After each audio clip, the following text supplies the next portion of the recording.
Good afternoon. Welcome to the Mirowitz Center program today with the questions for Jake Zimmerman and what exactly does the assessor do?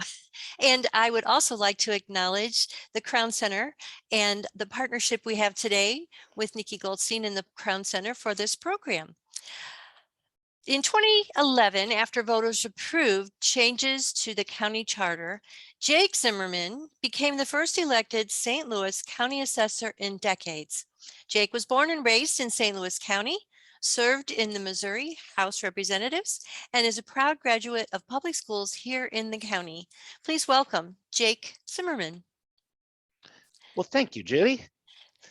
And my thanks to you, to the Mirowitz Center and Covenant Place and Crown Center for jointly hosting this and for getting so many lovely people here. I cannot help but notice, just looking at my Zoom screen, I see both a former neighbor from an old neighborhood, a current neighbor from the existing neighborhood, at least one person I see at the gym. So this is a who's who of my life in beautiful St. Louis County.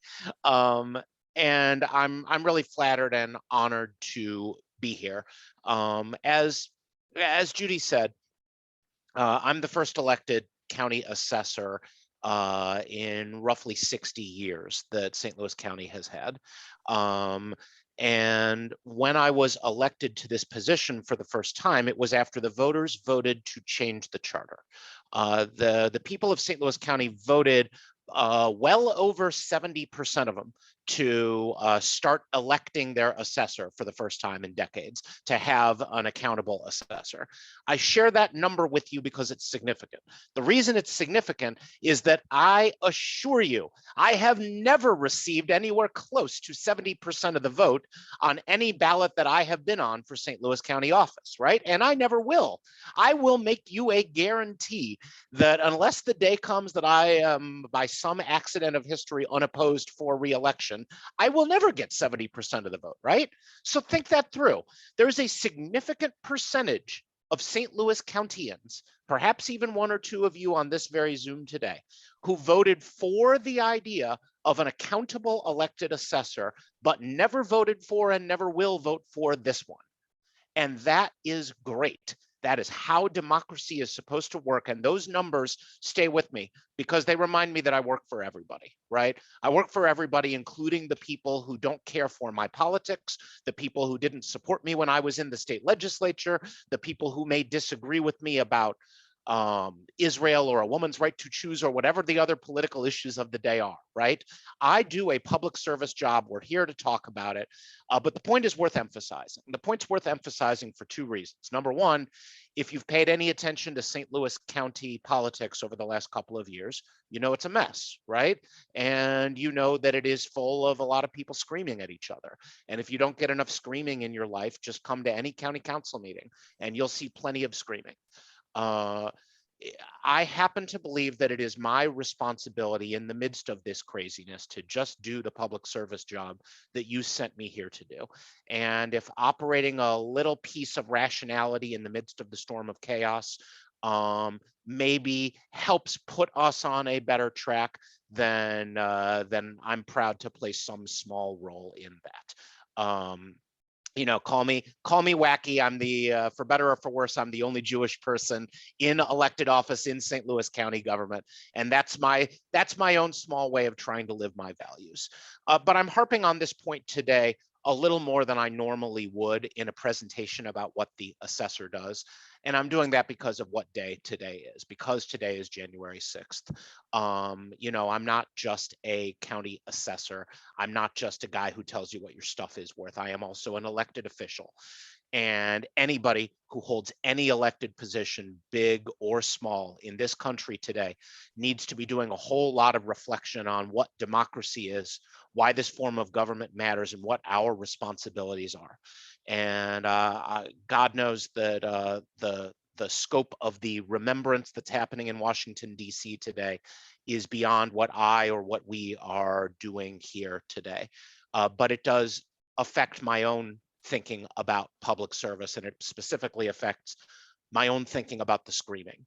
I'm a partisan politician. Many of you have known me since the days when I first held elected office as a state legislator.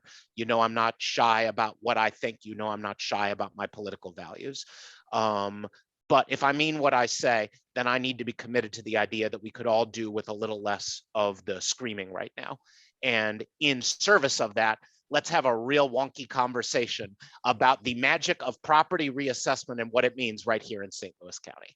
And then the only other thing I will say before I talk all county assessor all the time, although when we do Q&A later, if folks have questions about county government or county politics, I'm certainly happy to try and answer them as time permits. The one thing that I really can't do, and I'll ask you to be mindful of, is to answer questions about your specific property. It always comes up in any kind of public forum, right? For obvious reasons of your own privacy, you don't want in a public setting like this to get into questions like, how did you value my house, or why did the value on my Volvo go up $15 last year? If you have a specific question along those lines, Xavier from my office is here on this presentation, and at the end he can collect anybody's information so that we can follow up individually one-on-one with you for those kinds of personal private questions that aren't appropriate for a group forum. Or anybody who wants to do so can simply send an email or get in touch with Judy, who's our host here this afternoon, and she will make sure that that gets forwarded to my office so that somebody individually and personally gets back with you. All right, with the housekeeping out of the way. So you elected me to be your county assessor, but what does that mean? What is a county assessor? So the official answer to that under Missouri law is that I am tasked with the identification, classification, and valuation of all real and personal property within the confines of St. Louis County. What does that actually mean? What it means is that I am the guy who is in charge of finding your stuff, identifying what your stuff looks like, and telling you what I think your stuff is actually worth. That is it. And everything that we're going to be talking about here for the next hour or whatever is about those core questions. How do we find the stuff? How do we figure out that the stuff is yours? How do we figure out what the stuff is worth? Now, what is the one word I did not say anywhere there? And all that talk about stuff, or when I read off to you the actual legal description, I didn't say the one word that everybody thinks is my job, but in fact is not my job. And of course, that one word is taxes. I do not set tax rates. An assessor is not in charge of your property taxes. An assessor doesn't send the bill. An assessor doesn't collect the bill. And that is the way you want it. We all know that if the assessor screws up, if the assessor tells you your house is worth a whole lot more than it really is, then you're going to get an unfair property tax bill at the end of the year. It is precisely because of that that an assessor who is correctly doing his or her job, what you want out of an assessor is you want a little bit of that green eye shade. You want an assessor to be a person who appraises property. You want it to be someone who calls balls and strikes like an umpire in the baseball game, who isn't trying to get a particular impact on the taxes, who isn't responsible for bringing in the money to pay for the school districts or the fire department or anybody else, whose only job is to make sure that your home and your other stuff is valued for what you can actually sell it for. And I and my office take that aspect of the job very, very seriously. Because it won't surprise you to know that I've met my share of people, including their lawyers and lobbyists in Gucci suits, who would be very, very happy to try and pull a favor, who would be very happy to be first in line on the day when the assessor started handing out special favors or opportunities to put a thumb on the scale. And I have seen what happens to assessors in other jurisdictions who have made those kinds of choices, and it never ends well. Because the moment you start trying to do those favors, the moment you start handing out the freebies, it's always the well-connected and it's always the privileged interests who get in line first. It happened most notably recently with an assessor in Chicago, Illinois, Won't surprise you to know that Cook County government might not be the most honest form of government in all of the great United States of America. The real impact of it, a bunch of people felt like they were getting one good on the assessor, helped the assessor get reelected for a long time, right? But there was a cost, and the cost is discrimination. When you get to a world where the educated and affluent and privileged half of town knows what you need to do to hire the right lawyer or the right tax representative to get a nice reduction that's undeserved in your property value. Well, what happens? What happens is the other 50% of the population that doesn't know the lawyer or the tax representative, well, they're the ones who get discriminated against. And you can all guess, to take Chicago as the example, who it was who got discriminated against and where they lived in Chicago. They tended to live south and not north. As long as I'm the assessor, we'll fight back against all the people trying to play those kinds of games here in St. Louis County. My job as set by state law, and the job you've elected me to do, is to try as hard as I can to be fair, to be accountable to you, and to try and shoot straight on that core question, which is, what is the stuff worth? So when I say stuff, what do I mean? I mean real property and personal property. Real property means the dirt and the stuff you build on top of the dirt that can't move. Personal property means everything else. And for purposes of Missouri law, what that really means is it means your car, and it means your boat, your farm animals, your private airplane, all the other stuff you don't own. So in all probability, for everybody that I'm looking here right now, it means your car. And of course, by far the most valuable stuff that the average person owns is the dirt and the structure that is built on top of that dirt, their home. So every 2 years under Missouri law, my job is to try and figure out what that home of yours is actually worth. And what that means is what you could have sold it for if you actually sold it on January 1st of an odd numbered year. So this past year, which was a reassessment year in 2021, the job is to magically pretend that everybody in St. Louis County sold their house on the same day, on exactly January 1st, and ask the question, what would you get for it? And of course, that is almost always some version of taking an educated guess, because you probably didn't sell your house on January 1st of 2021. Very few people do. But the good news is that we have a lot of information that we can use to try to come up with that best estimate of the value. And it's the same information that a realtor would use if a realtor is trying to help you sell your home. If you call up your real estate agent and you say, I think I want to sell, what do you think I can get? Well, the first thing that the realtor will do is say, I'm going to find some comparable sales. You've probably heard the word comps once or twice in the conversation about real estate. What's a comp? A comp is something else that sold recently in the neighborhood. And just like a real estate agent, that's what my office is doing. So the lifeblood of the work that we do is identifying every single time somebody sells their house in St. Louis County. And what we want to know when that happens, and what we get as part of the real estate transaction, is a little piece of paper you file with us, is what the property is, what it sold for, and who it sold from and to.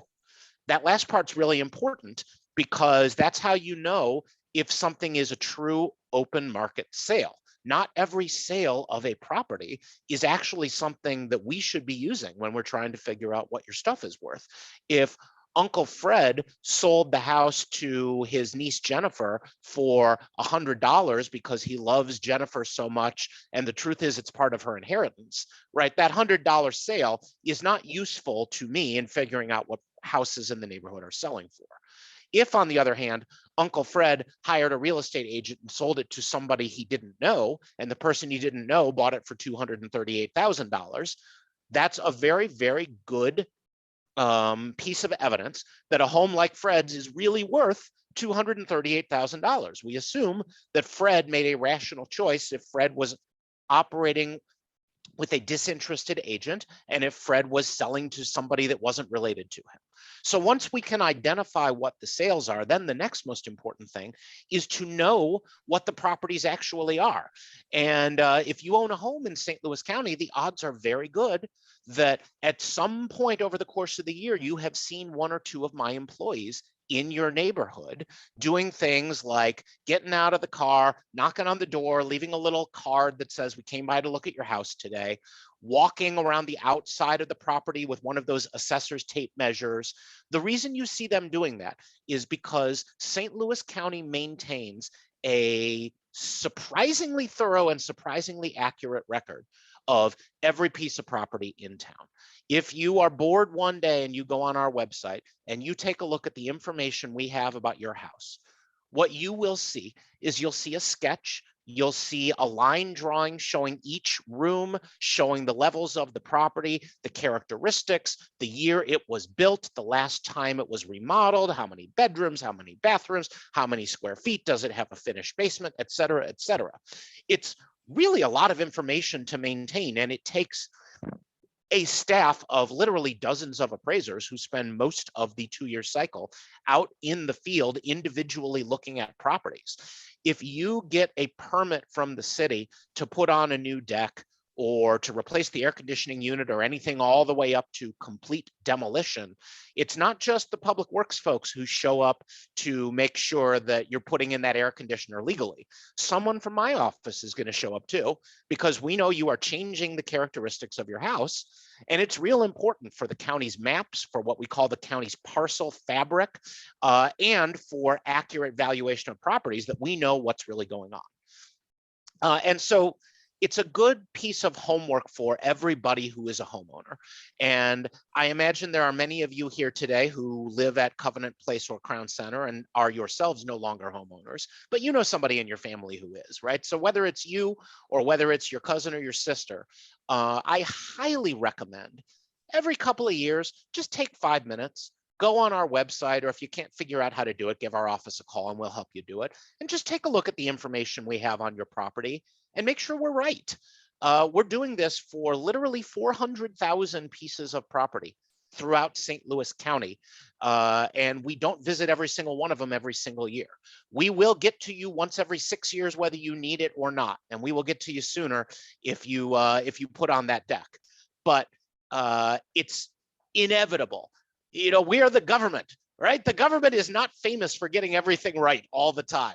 We get it right a surprisingly large fraction of the time, but nobody knows your home better than you do, right? So take those 5 minutes, take a look at that sketch, whether it's in a reassessment year or not. Above all, don't wait until when the tax bill comes to frantically start calling and saying, "Oh my God, I think there's been a mistake here."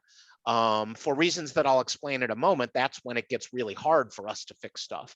But right now, if there's a mistake in our records, it's real easy to get an appraiser out to your home for a field review and correct the fact that you really have 2 bathrooms, even though we think you have 3, right? So this is a great use of your time to check it and make sure that we've got it right.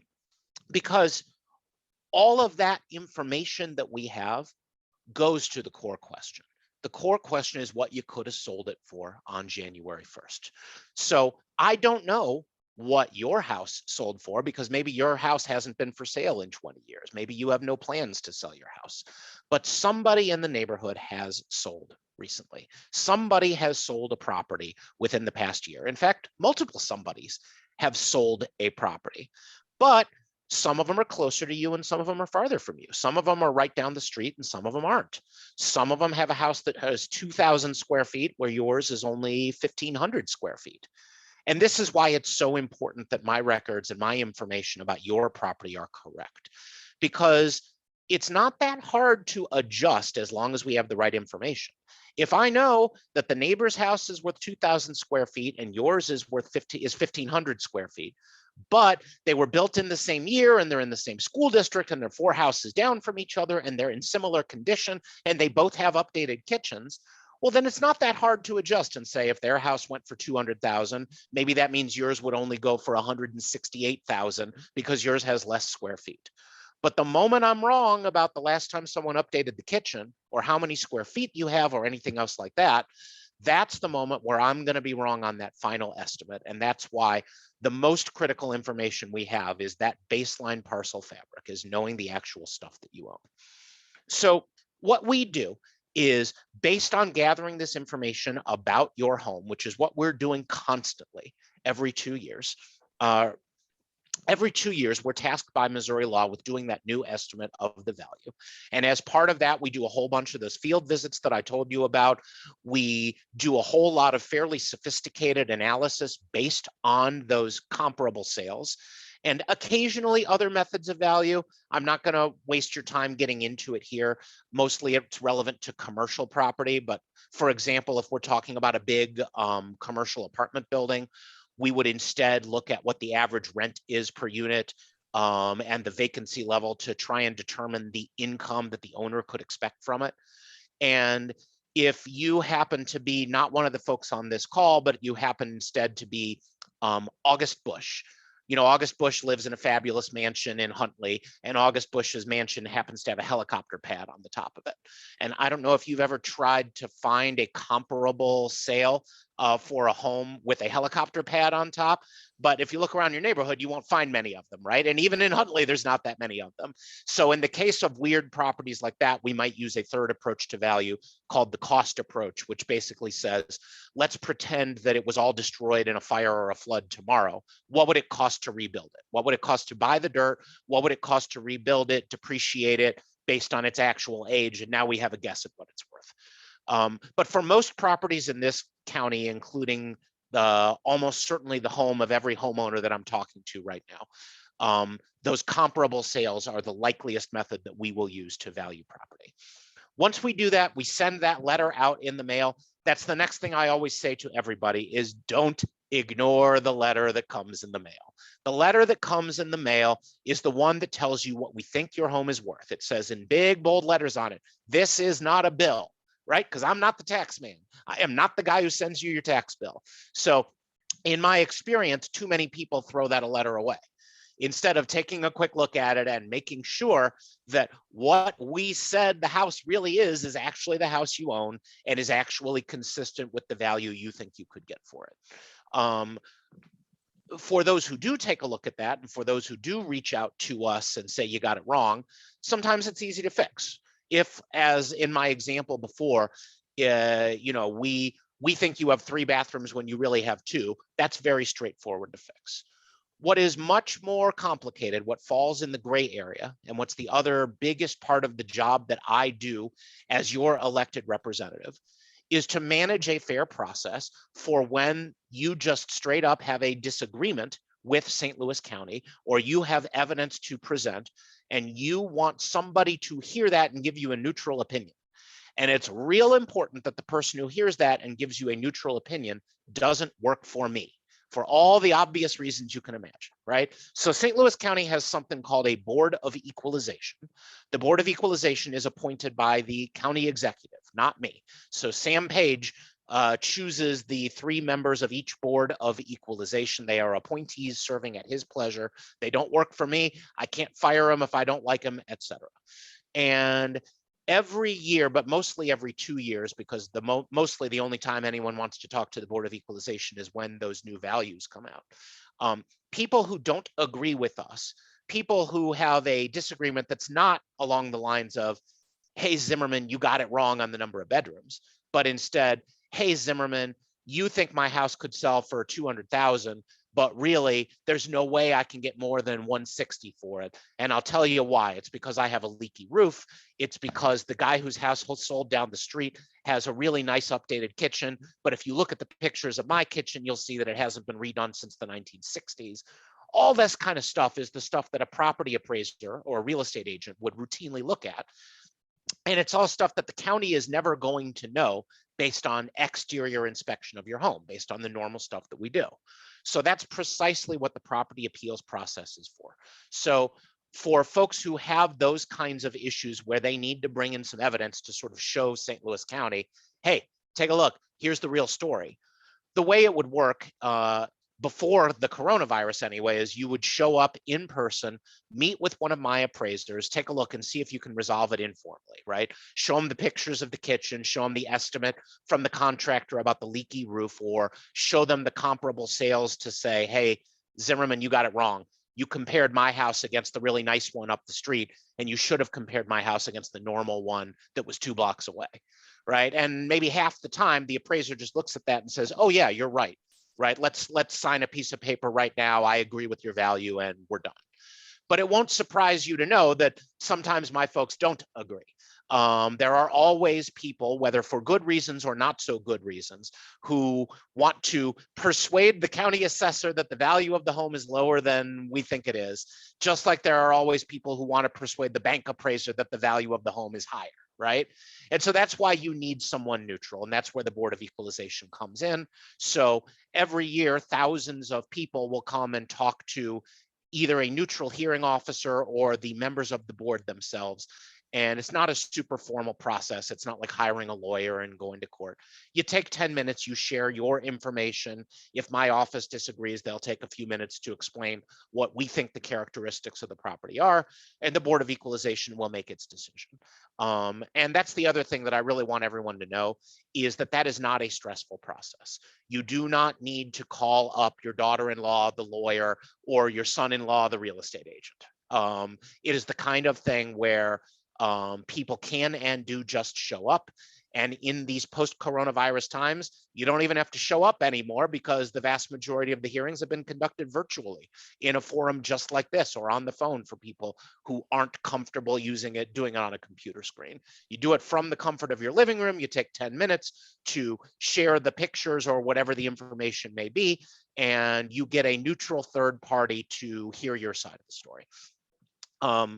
We're pretty proud of how fair the system is, and we're pretty proud of the fact that everybody gets the opportunity to be heard. You know, it's not perfect. It's a form of rough justice, and there are sort of higher levels of progressively more big boy real court looking stuff, right? People who don't agree with the Board of Equalization can go to the State Tax Commission. People who disagree with the State Tax Commission can file a case in circuit court. If, for example, I am in a fight with your friendly neighborhood casino, as I have been in the past, when they sold their property for $600 million and then turned around and claimed it was only worth $100 million, you know, so I, for obvious reasons, I fought them on that, because if the casino gets away with murder, if they get a giant sweet reduction in their value, then they save millions of dollars in their property taxes. But what does that really mean? Well, think about where the property taxes go. The property taxes pay for the schools and the fire department. Those are the people who set the tax rates.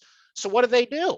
You know, if you're the Hancock Place School District in Lime, and the casino gets a multi-million-dollar reduction in their tax bill, well, that's millions of dollars out of your bottom line. So your choice is to close the school, fire a bunch of teachers, or your choice is to raise taxes $100 on every other man, woman, and child living in Lime to make up the difference.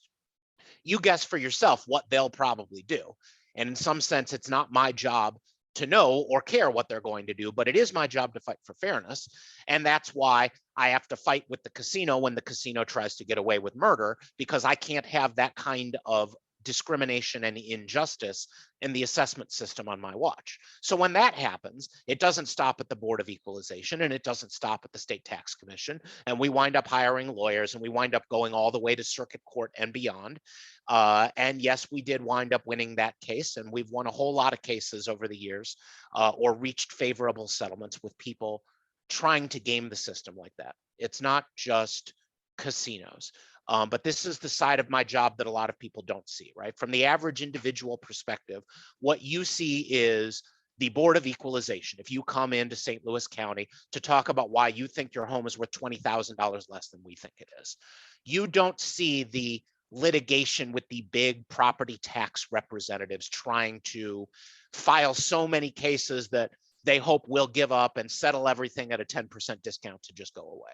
You don't see the fake farmers planting winter wheat seeds on strip mall parking lots and trying to claim that it's a farm to get an agricultural tax break. You don't see the fake charities trying to claim they are more not-for-profit than they really are in order to get a tax exemption they don't deserve. But whether you see it or not, you should care about these people, because it's very, very easy for an assessor or anybody in an elected position to roll over when the folks with the well-paid lawyers show up. They know how to fight. They know how to make the county use resources. They know how to gum up the system. They know how to play games. But it's not fair. It just isn't. Let's take a recent example from a few years ago that should be directly relevant to the sponsoring organizations here today. Both the Covenant Place and the Crown Center for Senior Living are entities that receive a significant amount of public subsidy for their not-for-profit role, providing housing to people at affordable rates, including housing to people at very, very small rates for folks who otherwise wouldn't be able to afford a place to live, right? And with the status of not-for-profit entities comes various forms of tax exemption, frequently including exemption from St. Louis County property taxes. So along comes another senior living facility, and this is a very different senior living facility. It is a really, really nice one, and that is great, right? I'd be very happy to have an older family member of mine living there if they could afford it. And the nature of this place's business model is that it costs somewhere between $500,000 and $1 million to get in the door. And what they do is they take your money and they put it in an escrow account, and then they deduct the rent. You know, let's say the rent is $50,000 a year, whatever it is, and they deduct the rent out year after year. And then they have a very generous charitable care policy, which is that if the money runs out, but you are still alive, they probably won't throw you out on the streets as long as they have space available. Now, look, there are many for-profit businesses that operate just like this in town, and that is fine. Nikki from her office window at the Crown Center can look across the street and she can see the Gatesworth. The Gatesworth runs like that, and that is fine. It is a for-profit business that charges what the market will bear to people who can afford to live there. Where I have a problem is when, instead of saying I'm the Gatesworth and I'm in it to make a buck, you say, you know what I actually am? I'm affiliated with Presbyterian Homes of America, and therefore, while I pay my CEO his nice six-figure salary and I take in all this money and I have this ludicrous charitable care policy, what I actually am is a church and a charity. So Zimmerman, I get a tax exemption. So, you know, an entity in the Kirkwood area really did try to do that. And had they gotten their tax exemption, what would it have meant? It would have meant that they didn't pay about $1 million in property taxes to the Kirkwood School District and to pay for fire protection and other services in the Kirkwood area. I don't collect those taxes. I don't run the Kirkwood School District, but I know what would happen. What would happen is everybody else in the Kirkwood area would wind up paying more taxes to keep the fire department in business. And that is not fair, because that place is a good place. It's a very nice place to live, but it's not a charity and it's not a church. So that's the real job you pay me to do, right? It's very, very important for us to be fair and responsive to you. It is very important to make sure you are treated fairly compared to your neighbor, but none of it matters if we let the big boys get away with murder, because then all the fairness on your block in the world pales in comparison to what happens if the big commercial tax representative or whoever else it is gets a sweet deal for their client. That's why assessors matter.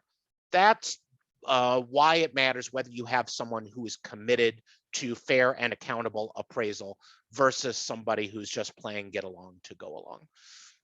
As you know, St. Louis County government has seen its share of scandal over the past handful of years alone. We've seen a county executive go to prison. We've seen people try and give away the store. We've seen shenanigans with economic development. I could go on and on. But I'm mightily proud of the fact that at least this one little corner of St. Louis County government, the politics can come what they may, and you can choose to vote for me or not when the next election comes around. But I am pretty proud that we are more than a decade removed from the days when the county was accused of drive-by assessments and other sorts of shenanigans that used to happen with regard to assessments. Say what you will about St. Louis County government, and there's a lot you can say. But my commitment to you is that at least on my watch, we're going to try and run things the right way, the honest way, and the fair way. So that's who we are. That's what we do. There's all sorts of detail and all sorts of stuff we didn't cover. I didn't talk at all about how we value cars. I didn't talk at all about how we value commercial property. Maybe you're interested in that. Maybe you want to talk about something else in county government. Maybe you don't want to talk about nothing at all and you want to go bake a loaf of bread. But I am here and we have plenty of time left in the program. So I'm thrilled to answer questions, and I'll hand it back over to Judy so that she can coordinate that process. So if anyone wants to ask a question, raise your hand so we can take you, Alan, and then Beverly. Okay, can you hear me? Yes. Okay, my question is, do these evaluations, appraisals, I should say, appraisals ever go down? Last year we had a period of rapid growth in real estate values, I guess because of the shortage of supply and demand, and so prices went up quite a bit for people who are trying to get into homes. So my question is, do the assessments ever go down? It's a great question, and the answer is yes, and I've seen it happen. And I think from the perspective of property taxes, you would imagine that a lot of people would think they would like that, right? But in fact, when it happens, it's usually pretty bad news for the community. So the most significant time that I've seen it happen across the county was when I first became assessor in 2011.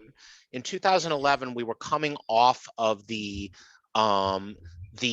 economic collapse circa 2008, 2009, which had a sort of a delayed reaction effect on real estate. There was a real estate crash, and the effects of that got worse, especially in less affluent parts of St. Louis County when the banks started foreclosing on everybody. The foreclosure crisis ran on well into those next couple of years. And, look, a foreclosure is devastating for the individual. If the bank takes your house, that's a tragedy. It's a tragedy for you. When the bank takes 3 houses in your neighborhood, that's a tragedy for the whole neighborhood because it depresses property values up and down the street. It changes the character of a community from less owner-occupied housing to rental housing. There's all sorts of bad effects for the community. And so when I first ran for office as assessor, my campaign promise was, look, if the value of your home is going to go down, then the assessment goes down, and I don't care whose ox it gores. And I had to gore some oxes in my first year as county assessor. I can tell you that in particular, there were some North St. Louis County school districts that were not my biggest fans circa 2012. Because to pick one extreme example, the average house in the Riverview Gardens School District that year went down in value 30 to 40% compared with 2 years earlier. And if that doesn't sound like devastation to you, then take a drive through the Riverview Gardens School District sometime and you'll see what I mean. But we saw a bunch of that throughout St. Louis County. We saw properties, they mostly held their values in the Clayton and Ladou's of the world. But even in those places where the median property might be up a little bit, right? So the average is up, but averages conceal a lot, right? If the average property is even in value compared with 2 years ago, what that usually means is that half the properties went down in value and half the properties went up in value. So if you take a look at your assessment compared with 2 years ago, even in boom times, even the last few years, real estate has gone through the roof, and properties most of the time in most places are selling for more than they were 2 years ago, right? But that's not true for everybody. There's always individual circumstances. There's always individual neighborhoods. And even in these crazy boom years where the average house might be going up 10% compared with 2 years ago, there's always one person out of 5, one person out of 10 who sees a decrease in their assessment compared with 2 years ago. Our job is to follow the facts where they take us. And my experience is it always hacks somebody off, right? Somebody always thinks we're wrong, or maybe just wishes we were wrong. And in years when the values go down, it tends to be the school districts and the fire departments. In years when the values go up, it's more likely to be a homeowner. But the bottom line is that, yes, they go up and they go down based on what the real estate market does. And the other thing that's worth saying, because I think a lot of folks are surprised by this, what the real estate market does is not always the same in two different parts of town or for two different types of properties. So to take the example of the last couple of years, COVID had a really, really interesting effect on people trying to sell their homes, because a whole lot of people who didn't have homes wanted to get into one. If you're going to be stuck in the house for the next year of your life, it becomes a whole lot more important to have a yard that you can take the dog out into. And so you saw that coupled with the lingering effect of the foreclosure crisis, which is you still have maybe more millennials than you would have thought still living in mom and dad's basement who weren't able to get a mortgage, who weren't able to move into that first house. So the thing that happened is that smaller and more affordable homes skyrocketed in value. The last couple of years have been a better time if you're selling to try and sell a $200,000 house than they have been to try and sell $1 million house. If you live in $1 million house in the Clayton School District, the odds are that compared with 2 years ago, it's worth a few percent more. Maybe it's now worth $1,050,000 rather than $1 million. But if you lived in a $150,000 home in Limay or in the Hazelwood School District, the odds are excellent that that $150,000 home over 2 years went up to 180, 190, even 200. Those are the properties that are flying off the market. Those are the ones that real estate agents will tell you sell in a day. And talk about a double-edged sword, right? It's great if you're the homeowner. It's great if you're planning to sell. It's a nice increase to your nest egg. But it's terrible news if you're that first-time home buyer trying to get your piece of the American dream. And it's one of my concerns about equity for this region is when you don't see the rising tide lifting all the boats at the same time. And I'm sorry, that was a very long answer to a short question. I'll try to give shorter answers next time. That was a lot of information. Thank you very much. And Beverly, Yes. I think you had your hand up next. Yes, I did. I was also asking about property values. My property value went up like about $50,000, and we did have a protest about it. I paid my taxes, but we put in a protest because of the condition of my house. I have a little house, and most of my neighbors have sold for under the property value that they valued it for. What can I do? So without getting into individual specifics, and Beverly, I'll repeat what I said at the beginning because I think you may have showed up a little bit later, which is to avoid getting into anyone's personal details in front of a big group. I would really encourage you to chat one-on-one with Xavier from my office, who's here afterwards. He can follow up with you directly to address specific concerns about your property. But the thing that we encourage folks to do is if you don't agree with us and you think that we've got the wrong value on your home and there's no way you could sell it for that amount of money, then what you want to do is you want to schedule it's called a hearing with the Board of Equalization, but don't think of it as a hearing. Think of it as an opportunity to informally share information and sort of tell your side of the story. And that opportunity comes once every 2 years. You can do it if you miss the odd numbered year when the values change. You can do it the next year in the even numbered year. If you get anything changed, it's only good for 1 year rather than 2 years. But generally speaking, what you want to do is you want to plan to file in the spring/summertime of the odd numbered year. You get your appointment time, and when you show up, here's the most important thing to know.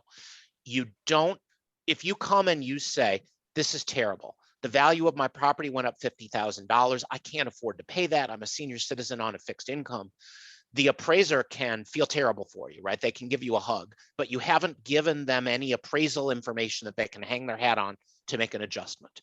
So the core thing that you got to do is you've got to show them the same stuff that a real estate agent would want to see. And the kind of information that is most helpful is, number one, evidence that the house is not in as good condition as we might think it is. That's pictures of the leaky roof or pictures of the basement or an estimate from the contractor that it would cost $20,000 to fix the HVAC or whatever it may be. That's sort of one piece of information, is that condition evidence, I'd call it. The second piece of information that can be helpful is if you think we are comparing your home to the wrong comparable properties, the wrong comparable sales. Yes. The easiest way to do that is, I mean, you can do it on our website, right? If you're bored and you got endless time on your hand, you can look at every property in your neighborhood that has sold. And my website has all that data there, and you can look through it and see if there's other homes down the street that look more like yours than the ones we compared you to. But being realistic here, the easiest way to do this, where it takes 5 minutes rather than 2 hours, is to just call any real estate agent. You know, whoever it was that that you or a family member worked with the last time you bought or sold a home, any decent real estate agent will do this for you for free. Just ask them to run some comps on your house. And if the comps that they come up with look way different than ours and suggest a market value that's different from ours, then print out those comparable sales and bring them in with you to that hearing, because that's the kind of information that our appraisers can use. That's the best way to help us to help you. All right, can you hold on a minute? We've done all that, but how do we make an appointment I can't come in because I'm not driving. So I think, Beverly, I think what would be best would be if I have Xavier follow up with you so that he can help talk you through what the options are for that process the next time around. So I should call him up? I can make you, Beverly, I can send you an email with his direct contact information, and you can call him and talk with him. Does that sound like a good idea, Jake? That would be perfect. Okay, let me do that for you. Okay, Beverly? Very good. Right. And I think I see that Terry has his electronic hand up and has had it up for some time. So maybe we should go to him next. Yes. Terry? Okay. Okay. I'm a techie. I'm a real techie. Question. You're talking about the taxation. I don't, it's probably not in your purview, but when Washington University owns all these properties in the Del Mar Loop area, and they've got endowments in the billions and don't pay any taxes. I know it's tax exempt. I know all that, but there just seems to be something grossly unfair about that. I have heard that the university makes some maybe token contribution, maybe not so much a token, but does make a contribution to the county or U City or whoever it is. But you know, that just seems wrong. So I think that's a really, really important question because it goes to the core of all the fairness things that we've talked about. And I've over the years, I've met with my share of folks, particularly in University City, elsewhere too, right? But I know a couple of city council members in University City who are real up in arms about this issue. And you're right that it's sort of technically beyond the scope of my purview, and there's no disputing that Washington University is a real educational institution, right? It's not a fake school in the same way that the senior center I talked about before is a fake church, right? They are real, and in fact, they have a tax exemption in the Missouri Constitution granted to them over a century ago and enshrined in the law. But leaving aside the question of whether it's good public policy or it's bad public policy, I think the effect is pretty straightforward, right? When you have ever greater chunks of property that don't pay taxes for any reason, then the people who are imposing the taxes, and when it comes to property taxes, what that means is school districts and fire departments. You know, there's only so much blood that can be squeezed from the stone. And so if you are the school district, in this case, if you're the U City School District, and progressively more property becomes non-taxable, you only have two choices, right? You can either have fewer teachers or you can charge more taxes on everybody else. And in one way or another, this is the choice that your school boards and your fire boards and your city councils are making throughout St. Louis County. And so the broader point that I think that this goes to is that everybody should pay real close attention to those elections. Everybody should pay real close attention when the school district puts a bond issue or a tax levy on the ballot or whatever it may be. I cannot tell you how many times someone at a political event has come up to me and said, Zimmerman, you jerk. You know, you promised me that you would treat me fairly. And you know what you did? You didn't change the value of my house. You just raised my taxes, you dirty, dirty jerk. All right. My house was worth 100,000 last year and it's worth 100,000 this year, but you raised my taxes, you slime ball. Right. Well, I may or may not be a slime ball, but I didn't raise their taxes, right? The school board did, or the fire department did, or what have you. And of course, that goes in the other direction too. You know, if you want me to put you all to sleep, I can talk to you about the Hancock Amendment and about the many ways that the school district and the fire district often have to lower their taxes to make sure that they don't get windfalls. But the point is that they make those decisions based on external factors. If the bank forecloses on half the property in the Normandy school district and the property values go through the floor, then the Normandy school district either raises taxes on everyone to compensate, or the Normandy school district has a school go out of business. And the same thing happens in University City if Wash U buys up all the land. And the same thing happens in Chesterfield if a developer turns a giant commercial tax bill into nothing because they pretend successfully that the property is a farm.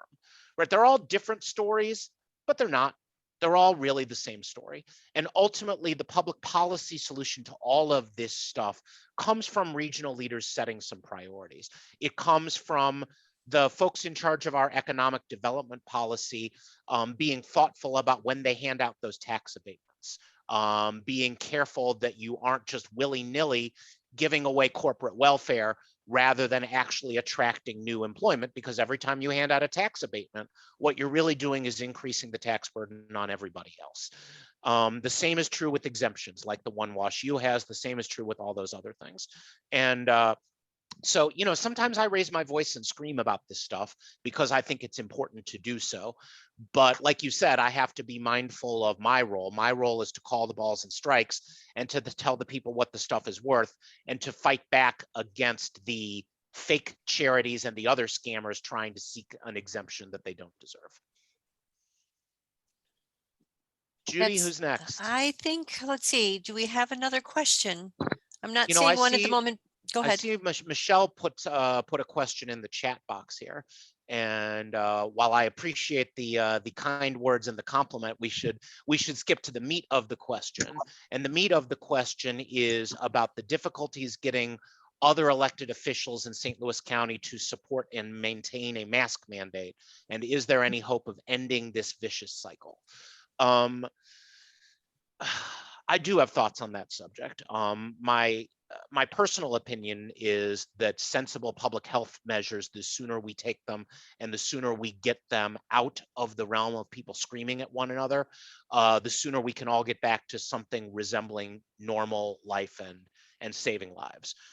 So, you know, at a personal level, as an elected official, I am certainly a supporter of vaccine mandates, and I am certainly a supporter of doing what we need to do on masks, and most importantly, letting public health officials take the lead rather than a bunch of politicians acting in their own self-interest.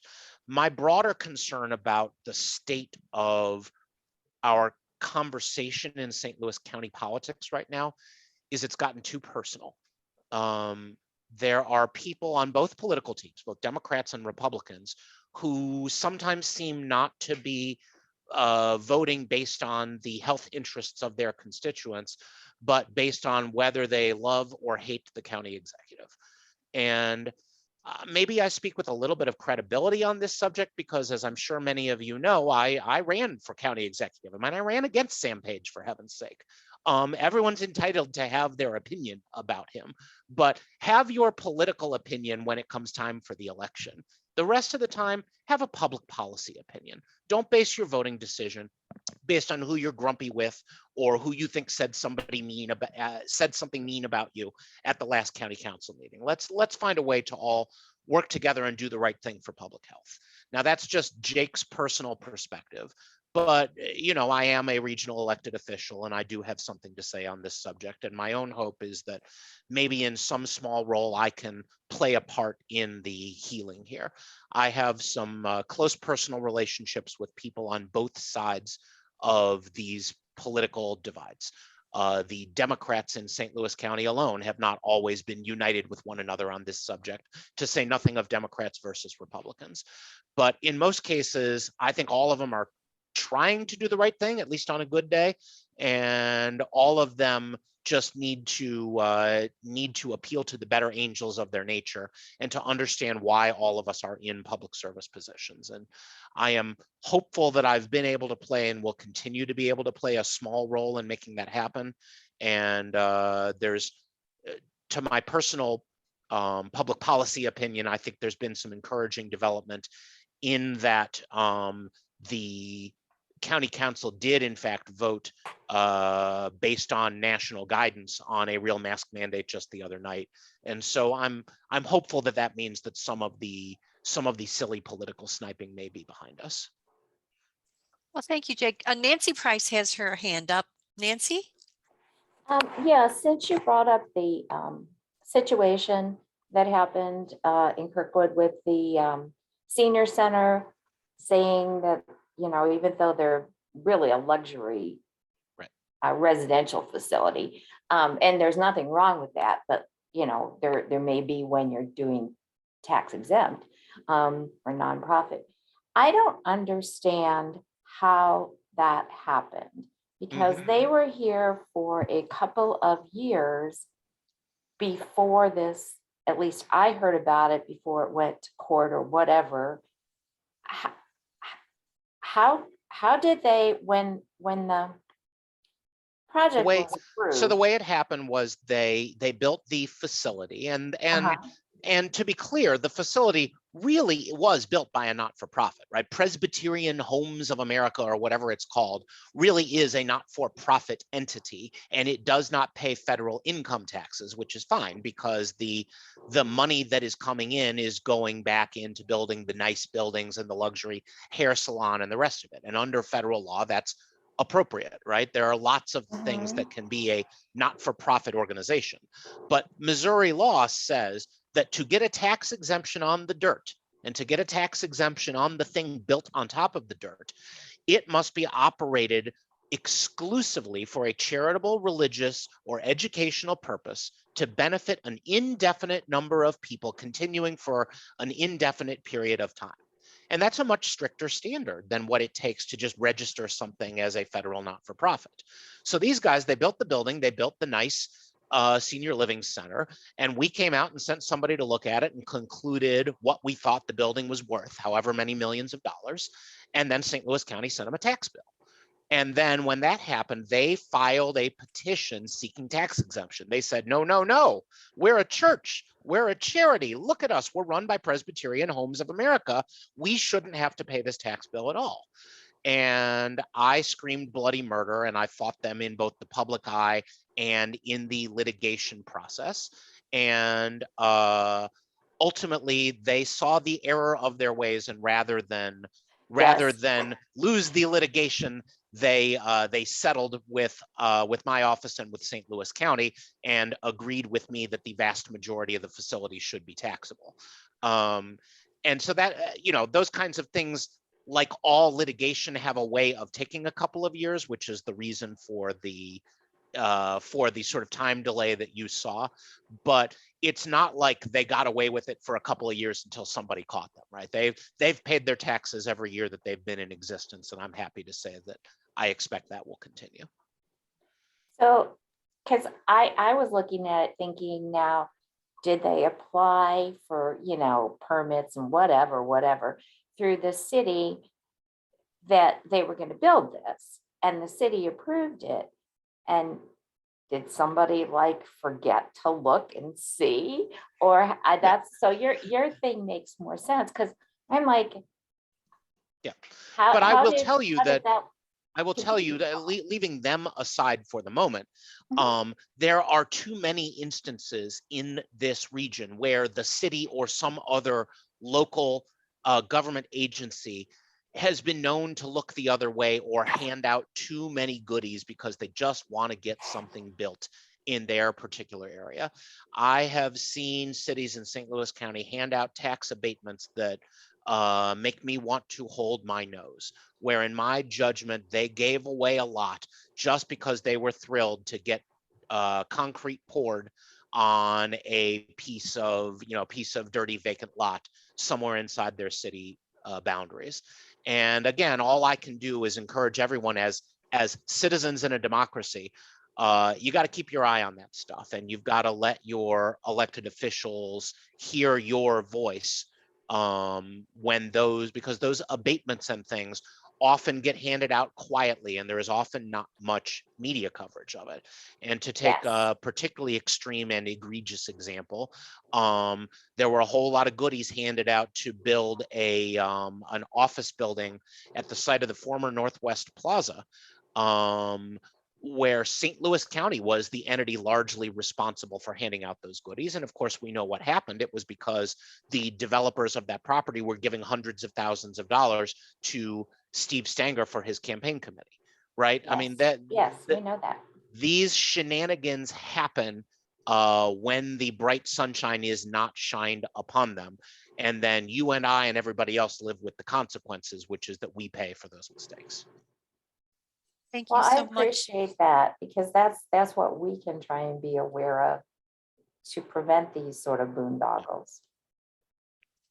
Thank you. Thank you so much, Jake. I think we are close on the time, but as we said before, if you have any questions that come to mind at a later date, you can send me an email and I can share your information and to Jake and his team, and they can contact you directly. And now I'm going to turn it over to Nikki Goldstein, who would like to say a few additional words. And because the Crown Center was part of this, acknowledged part of this program today. So Nikki, I'm going to turn it over to you. Yes, just really quickly, I just wanted to thank you, Judy, and the Merowith Center for inviting us to co-sponsor this. And I think, Jake, that was just fascinating. Things that we would think are boring, mundane, necessary, taxes and death, right? There's so much thought, and I like your Fighting for Fairness campaign, and that just resonates with me, and I'm sure with everyone in their own way. So thank you. That was very enlightening and interesting, contrary to what I may have thought it would be, to be honest with you. Well, Nikki, thank you. Even if you did just call me boring and mundane, but that's okay. Megan has called me worse. And in all seriousness, my thanks to Covenant Place, to Crown Center, and to the Merowith Center for hosting this today. I hope it was helpful. And what I will ask is that Xavier from my office just stick around on the Zoom here and unmute his audio after I leave and after everybody else leaves. So any of you who have individual questions or need our help looking up something specific about your property or whatever else it may be, just stick around and Xavier will be happy to talk with you one-on-one so that we can get you whatever help or information you need. And with that, I will sign off and again say thanks so much to everybody for your interest and for being here today. Thank you, Jake. Appreciate your time and everything you shared with us today. Thank you. Thanks.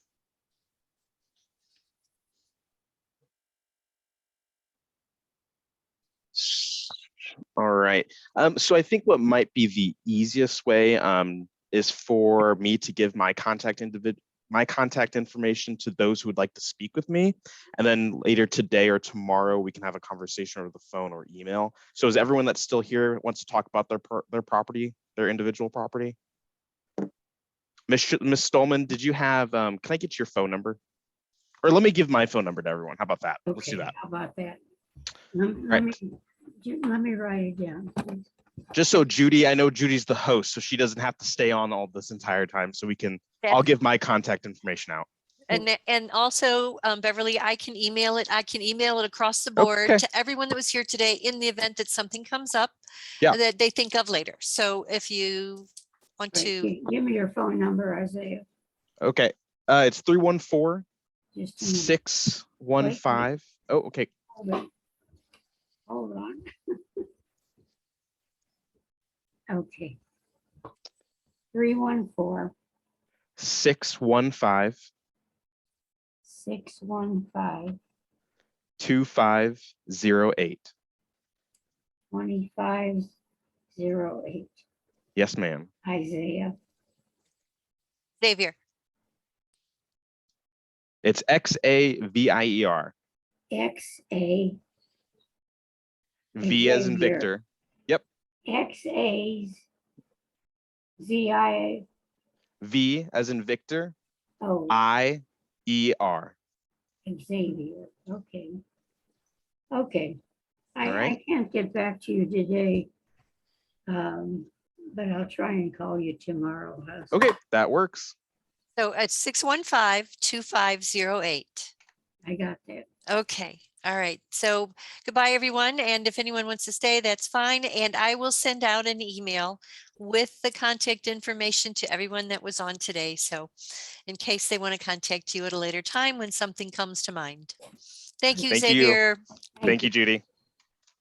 Okay, Xavier. I'll try and call you tomorrow.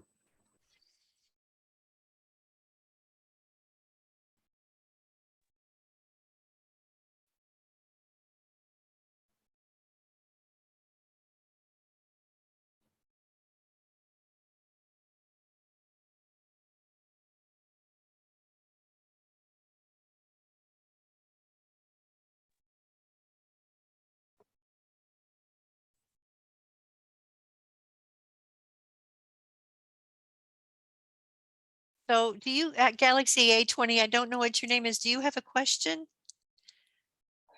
Yes, ma'am. My name is Wanda. Can you hear me? I can. Okay. Yeah, I wanted to ask about communities that have meetings and so vehemently voice that they don't want certain businesses to be built in their area. I think one of the reasons is because it may lower their property value, but also I'm wondering if one of their reasons too is if they have these big businesses moving in their area, and these businesses find loopholes and ways of, going around the tax laws and not paying their fair share of taxes. Are these communities aware of this and they know that the places that the money need to go to, such as the fire department and the schools, won't be able to get that money because of the companies that should be paying more in taxes aren't? Does that make sense? It does. And I'm not the person to answer the question, but I can, so what I will do, and let me make sure I've got your email information. So Xavier, the person that we were talking about just a minute ago, he works for Jake Zimmerman, and he is the person to ask these questions to, and he can find out the answer for you from Jake, or maybe even Jake might call you back. I'm not sure their process. But let me see here. What's your last name? Child, CHILDS. Okay, great. So I will get you, I'll send you an email because your email is wcdub@att.net. Yes, ma'am. Okay, I will get you that information so that you can call them directly. And Xavier said he would, I have his phone number direct, and I can send that to you, okay? Is that 314-615-2508? Yes, it is. Okay. Okay, Okay. because yeah, he can help you with because I can't answer that question. I work at the Merowith Center and I'm not a county person, so I don't really know how to answer. Yes, ma'am. Okay. I will Thank you. give them. Oh, Thank you so much for being here today. that was wonderful. Thank you. Thank you so much. Okay. Yeah. Oh, okay. Bye-bye. Have a good afternoon. You too. Bye-bye. Bye.